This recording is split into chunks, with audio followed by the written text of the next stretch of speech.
nice to see you. Nice to see you. Thanks for having us. Oh, thank you.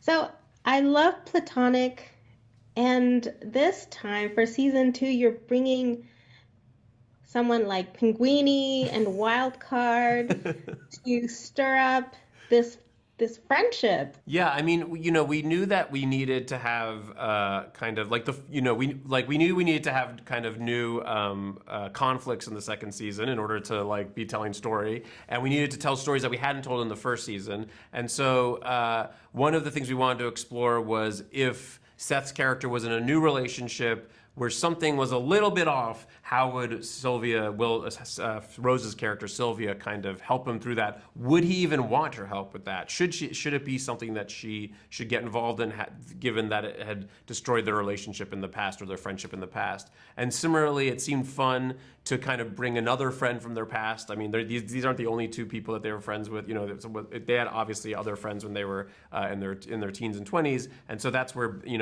the Beck Bennett character Wildcard comes from. We actually never gave Wildcard a real name. He's only called Wildcard. Yeah, we were trying to think about different... just card. Just card. Exactly. Yeah, just card. Different kinds of, ways to explore adult friendship that we didn't get to in the first season. And adding in another friend was an obvious one to us that we thought would be really fun. I love this series because it's the concept of having a opposite sex best friend is it seems very like judged and not believable a lot of times once we're older. Yeah. My mother, her best friend in her 40s was a guy, and she always said, you always have guy friends. They'll take care of you. With women, it's all jealousy and competition.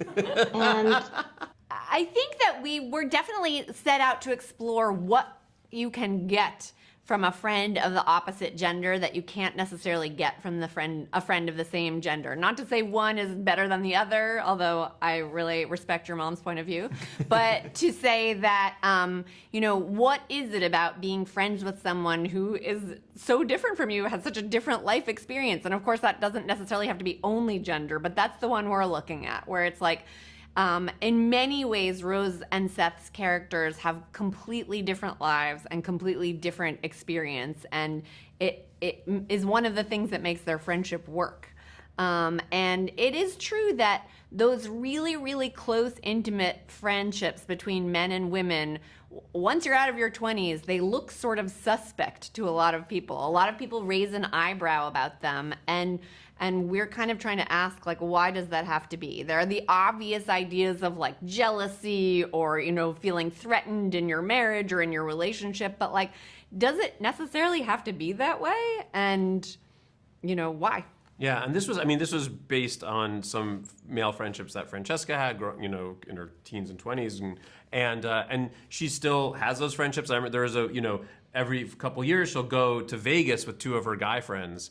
And when I'm here with our kids, I'll, this past trip, when she went the last time, I was at like some birthday party with my kids, and like one of the parents was like, "Where's Francesca?" And I was like, "Oh, she's in Vegas with two guy friends." And it was like the most scandalous thing I possibly could have said. Like they were like, "What?" And I was like, "Yeah, she has two old friends, two guy friends." And I was intentionally saying two guy friends just because I wanted to see what would happen. And I wasn't saying two friends, and it was very funny, the reaction that you'd get, and it doesn't seem like it should be that crazy, but it is.